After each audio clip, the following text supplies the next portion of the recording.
তারিখ কত? আজকে শুক্রবার 28 তারিখ। আজকে আবার আমি একটা হাঁসের ভিডিও করতেছি। চীনা হাঁস, দেশি হাঁস সব মিলে আজকে একটা ভ্যাকসিন করলাম।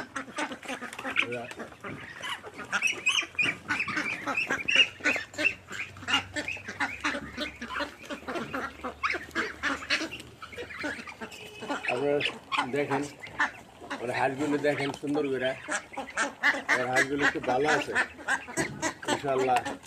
আপনারা দোয়া করেন। আসসালামু আলাইকুম রহমতুল্লাহ বরকাতুহ। আমার এই দেশি হাঁসগুলো ভালো আছে, চীনা হাঁসগুলো ভালো আছে ইনশাল্লাহ। আমার সবাই আপনারা দোয়া করেন যে ইনশাল্লাহ আমার হাঁসগুলো যেন ভালো থাকে। ইনশাল্লাহ আমি যিনি এই হাঁসগুলো নিয়ে এই জিনিস চলতে পারি।